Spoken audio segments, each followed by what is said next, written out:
Hello everyone, welcome to Verse Education.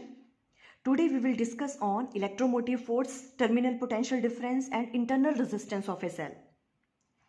ये छोटे छोटे टॉपिक हैं, आज इनके बारे में अंडरस्टैंड करेंगे. सबसे पहले हम डिस्कस करेंगे इलेक्ट्रोमोटिव फोर्स क्या होती है. देखो इलेक्ट्रोमोटिव फोर्स क्या है. जैसे आपके पास मान लो कोई कंडक्टर है, ठीक है. कंडक्टर में क्या होता है, जो आपके पास पॉजिटिव चार्ज हैं वो मूव करते हैं from higher potential to lower potential और करंट फ्लो करता है, ठीक है. जैसे मान लो यहाँ से ये पॉजिटिव टर्मिनल है, नेगेटिव है, यहाँ से पॉजिटिव चार्ज मूव करेगा नेगेटिव टर्मिनल की तरफ, और नेगेटिव टर्मिनल वाली जो नेगेटिव है ये कहाँ से जाएंगे, नेगेटिव टू पॉजिटिव, ठीक है. इस तरह से करंट फ्लो करता है. ओके अब देखो आपने हमेशा याद रखना है, जो भी सेल है या बैटरी है वो चार्ज क्रिएट नहीं करती है, वो चार्जेस को फ्लो करने में हेल्प करती है सिर्फ, ठीक है. उन पे फोर्स लगाते हैं ताकि वो मूव कर सकें उस सर्किट में. ये काम होता है किसी सेल या बैटरी का. तो अब देखो यहाँ से जब पॉजिटिव चार्ज यहाँ से यहाँ मूव कर रहे हैं, मान लो पॉजिटिव चार्ज यहाँ से मूव करके इस वाले टर्मिनल पे पहुँच रहे हैं, ठीक है. तो इस टर्मिनल पे आके क्या होगा, अब उनको यहाँ से लेके यहाँ तक क्रॉस करना है, ये बैरियर यहाँ से लेके यहाँ तक क्रॉस करना है उनको. अब देखो जब पहले जब चार्जेस मूव कर रहे थे तो क्या हो गया, यहाँ पॉजिटिव चार्ज था और यहाँ नेगेटिव, तो यहाँ पे इलेक्ट्रिक फील्ड जनरेट हो जाती है. और इलेक्ट्रिक फील्ड किस डायरेक्शन में होती है, positive to negative electric field लगती है, ठीक है. तो इस डायरेक्शन में इलेक्ट्रिक फील्ड लग रही है. अब क्या हो गया, अब वो जो यहाँ पे पॉजिटिव चार्ज पहुँच गया उसे हमें मूव करवाना है यहाँ से यहाँ तक अपोजिट टू इलेक्ट्रिक फील्ड, तो वर्क डन करना पड़ेगा, एनर्जी चाहिए हमें, ठीक है. तो वो जो फोर्स होती है जो यहाँ से उस पॉजिटिव चार्ज को lower potential, negative charge lower potential होता है, लोअर पोटेंशियल से हायर पोटेंशियल तक मूव करवाने के लिए जो फोर्स लगेगी उसे हम कहते हैं इलेक्ट्रोमोटिव फोर्स. क्लियर हुआ क्या होता है इलेक्ट्रोमोटिव फोर्स. देखो जैसे यहाँ से पॉजिटिव चार्ज जितने भी हैं ये यहाँ तक रीच करेंगे, ठीक है. अब क्या हो रहा है, देखो हमें ऐसा तो नहीं है कि यहाँ से चार्ज आ रहे हैं और यहाँ पे ख़त्म हो जा रहे हैं, ठीक है. तब तो क्या होना था, सारे पॉजिटिव चार्ज यहाँ न्यूट्रलाइज हो जाने थे और सारे नेगेटिव चार्ज यहाँ पे आके न्यूट्रलाइज हो जाने थे और करंट फ्लो करना बंद हो जाना था, ठीक है. पर ऐसा तो नहीं होता, ठीक है. जो ये पॉजिटिव चार्ज यहाँ से मूव करके यहाँ पहुँचता है उसके बाद वो यहाँ से मूव करता है यहाँ तक, ठीक है. तभी तो सर्किट कंप्लीट होगा. फिर वो दोबारा से एनर्जी गेन करता है और इस तरह से मूव करता है. वो जो एनर्जी हमें चाहिए उस चार्ज को यहाँ से लेके यहाँ तक पहुँचाने के लिए उसे हम बोलते हैं इलेक्ट्रोमोटिव फोर्स. क्लियर हो रहा है. ओके अब जो ये जो सोर्स है इलेक्ट्रोमोटिव फोर्स का, ये अब किस किस तरह से होता है. अगर हम सेल की बात करें तो वहाँ पे इलेक्ट्रोकेमिकल सेल की वजह से ये वाली जो एनर्जी हमें मिलती है इलेक्ट्रोमोटिव फोर्स, और हम इलेक्ट्रिक जनरेटर्स यूज़ करते हैं, ठीक है, इस वाली एनर्जी को गेन करने के लिए. तभी तो जो आपके पास चार्जेस हैं वो क्या करेंगे, यहाँ से यहाँ तक मूव करेंगे. आपको समझ आया what is electromotive force. Clear है. ओके अब देखो अगर आप ध्यान से, तो इलेक्ट्रोमोटिव फोर्स है तो ये फोर्स है पर it is a form of energy. देखो कैसे ये फॉर्म ऑफ एनर्जी है, यहाँ से यहाँ तक उनको मूव करवाने के लिए हमें फोर्स लगा रहे हैं, वो तो बात ठीक है. पर अब देखो फोर्स भी तभी लगेगी ना जब उसमें एनर्जी होगी. आप मान लो किसी चीज़ को पुश कर रहे हो या पुल कर रहे हो, आप तभी कर पाओगे ना अगर आप में एनर्जी होगी, ठीक है. तो ये जो फोर्स है ये भी क्या है, it is a form of energy. तो electric motive force is a form of energy. और एनर्जी क्या होती है, हमने पहले डिस्कस किया. एनर्जी क्या होता है, कितना वर्क डन लग रहा है किसी चार्ज को मूव करवाने के लिए. जैसे यहाँ से आप जब चार्ज को मूव करवाओगे यहाँ से लेके यहाँ तक, तो कितना वर्क डन लग रहा है, दैट इज कॉल्ड एनर्जी, ठीक है. तो आपके पास जो ईएमएफ है, ईएमएफ को हम डिनोट करते हैं इस वाले सिंबल से, ठीक है. ऐसे करके ई राइट डाउन करना है, ठीक है. अब ये किसके बराबर हो गया, बेसिकली कितना वर्क डन करना पड़ रहा है हमें उस चार्ज को मूव करवाने में. क्लियर हो रही है ये थिंग, ठीक है. So electromotive force is a form of energy. और ये किसके बराबर होती है, कितना वर्क डन करना पड़ रहा है हमें चार्ज को मूव करवाने के लिए यहाँ से लेके यहाँ तक, ताकि पूरे सर्किट में कंप्लीट हो सके, पूरे राउंड को कंप्लीट करने में कितनी हमें फोर्स लगानी पड़ रही है. तो बेसिकली अब अगर हम इसके यूनिट्स की बात करें तो इसके यूनिट्स किसके बराबर होंगे, वोल्ट. बिकॉज पोटेंशियल भी तो यही होता था, हमने पढ़ा था जब, ठीक है. कितना वर्क डन करना पड़ रहा है किसी चार्ज को मूव करवाने में, तो इसके जो यूनिट्स होंगे वो क्या होंगे, volt. This is called electromotive force. Clear हो गया आपको ये. ओके अब देखो अगर हम किसी सेल की बात करें अगर, तो मान लो ये सेल है, सेल में क्या होता है, आपने केमिस्ट्री में पढ़ा होगा, ये क्या है, इसके बीच में क्या होते हैं, इलेक्ट्रोलाइट्स होते हैं ये, ठीक है। तो यहाँ पे क्या हो जाता है, पॉजिटिव चार्ज आ जाता है और यहाँ पे नेगेटिव, ठीक है। उसकी वजह से क्या हो गया, ऐसे करंट फ्लो करना स्टार्ट कर देगा, पॉजिटिव टू नेगेटिव, ठीक है। अब देखो एक और चीज़ हम कर रहे हैं, अब हम पढ़ रहे हैं, अब देखो यहाँ पे मान लो अभी यहाँ से चार्ज आ रहे हैं पॉजिटिव टू नेगेटिव यहाँ पे, अब उस पॉजिटिव चार्ज को, यहाँ पे पॉजिटिव चार्ज आ गया, अब उसको यहाँ से लेके यहाँ तक आना है, यही हमने कहा इधर, ठीक है। वो क्या होता है, इलेक्ट्रोमोटिव फोर्स, ठीक है, यहाँ से लेके यहाँ तक मूव करवाना है। अब वो चार्ज जब यहाँ से लेके यहाँ तक मूव करवाएगा, यहाँ क्या है बीच में, इलेक्ट्रोलाइट्स, ठीक है। तो जब वो यहाँ से यहाँ मूव कर रहे होंगे तो क्या वो, उनको रेजिस्टेंस फील नहीं होगी, है ना, उनको रेजिस्ट, क्योंकि यहाँ बीच में क्या है, बीच में यहाँ पे कई पॉजिटिव आयंस हैं, फ्री इलेक्ट्रॉन्स हैं, ठीक है, एटम्स होंगे कई तरह के, ठीक है। तो यहाँ से लेके उसको जब यहाँ तक मूव करवाना है तो वो क्या फील करेगा, चार्ज, रेजिस्टेंस फील करेगा। उस रेजिस्टेंस को हम बोलते हैं इंटरनल रेजिस्टेंस, ये सेल के अंदर ही होता है।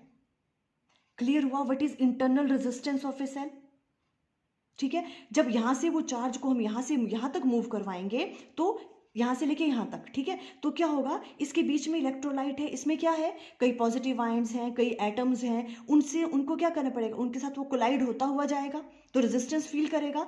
उस रेजिस्टेंस को हम बोलते हैं internal resistance of a cell. Clear हुआ आपको, ओके। तो इंटरनल रेजिस्टेंस जो है, अगर हम उसे डिफाइन करें तो क्या होगा, देखो, internal resistance of a cell, आप इस तरह से नोट्स बना सकते हो, क्या होता है वो, the resistance offered by electrolyte of a cell to the flow of current between its electrode is called internal resistance of the cell. उसको क्या बोलते हैं हम, इंटरनल रेजिस्टेंस बोलते हैं। आपको क्लियर हुआ ना, यहां से लेके यहां तक सेल के अंदर, ठीक है, हमें क्या करना पड़ रहा है, कितनी रेजिस्टेंस ऑफर हो रही है उसको, किसको, करंट को फ्लो करने के लिए, ठीक है। और पर ये कहाँ हो रही है, इंटरनल द सेल, उसे हम कहते हैं internal resistance of a cell. Clear हो रहा है आपको ये। अब ये जो इंटरनल रेजिस्टेंस है ये कई फैक्टर्स पे डिपेंड करती है, ठीक है, इसके ऊपर भी क्वेश्चन आ सकता है 1 नंबर का।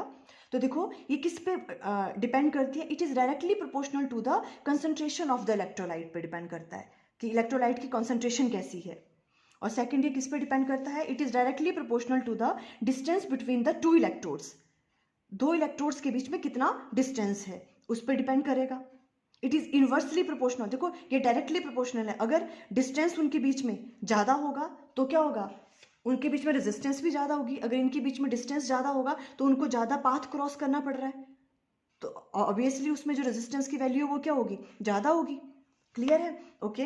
It is inversely proportional to the area of the electrode, और एरिया ऑफ इलेक्ट्रोड्स के क्या है, वो इनवर्सली प्रोपोर्शनल होता है, जो इंटरनल रेजिस्टेंस है। क्लियर है, ओके। अब फोर्थ वाला पॉइंट क्या है, it decreases with increase in the temperature of the electrolyte. ये रेजिस्टेंस डिक्रीज हो जाती है अगर हम टेम्परेचर क्या कर दें, इलेक्ट्रोलाइट का इंक्रीज कर देते हैं। तो ये कुछ फैक्टर्स थे जिसपे इंटरनल रेजिस्टेंस आपका डिपेंड करता है। क्लियर हुआ आपको ये internal resistance of a cell क्या होता है, ओके। अब देखो नेक्स्ट वाला हमें इलेक्ट्रोमोटिव फोर्स के बारे में, देखो ईएमएफ और टर्मिनल पोटेंशियल डिफरेंस, इसे हम टर्मिनल वोल्टेज भी कहते हैं। देखो इनके बीच में क्या डिफरेंस है, अब आप ध्यान से समझें इस बात को। देखो इलेक्ट्रोमोटिव फोर्स क्या है, इलेक्ट्रोमोटिव फोर्स वो पोटेंशियल डिफरेंस है, अगर हम इसकी डेफिनेशन करें, वो पोटेंशियल डिफरेंस है 2 टर्मिनल के बीच में जब उसमें से करंट फ्लो नहीं कर रहा है, उसे हम कहते हैं ईएमएफ।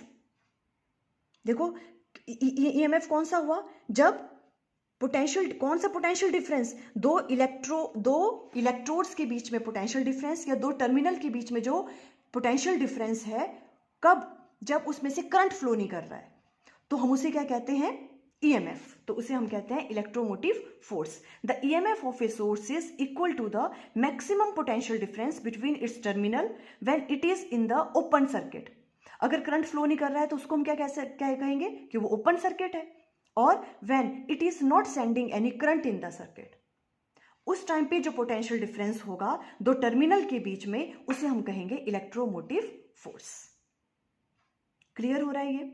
हमने मैक्सिमम पोटेंशियल डिफरेंस क्यों कहा इसे, क्योंकि अभी तक क्या हो रहा है, अभी हमने कोई करंट फ्लो ही नहीं किया है, ठीक है, तो उस टाइम पे जो पोटेंशियल डिफरेंस है वो क्या होगा उन टर्मिनल के बीच में, मैक्सिमम, तो उसे हम ईएमएफ कहते हैं। और टर्मिनल पोटेंशियल डिफरेंस क्या होता है, जिसे हम टर्मिनल वोल्टेज भी कहते हैं, ठीक है, इसे हम डिनोट करते हैं V से, ठीक है, V से। तो इसमें क्या है, ये कौन सा पोटेंशियल डिफरेंस है, potential difference across two terminal of cell when current is drawn from cell. जब उसमें से करंट फ्लो करना स्टार्ट कर जाता है, तब जो उसके बीच में पोटेंशियल डिफरेंस होता है दो टर्मिनल के बीच में, उसे हम कहते हैं टर्मिनल वोल्टेज, या उसे हम बोलते हैं टर्मिनल पोटेंशियल डिफरेंस। ये डिफरेंस होता है दो के बीच में। आपको हमेशा याद रखना है ईएमएफ और टर्मिनल पोटेंशियल डिफरेंस के बीच में क्या डिफरेंस होता है। मैक्सिमम स्टूडेंट यहाँ पे कंफ्यूज हो जाते हैं।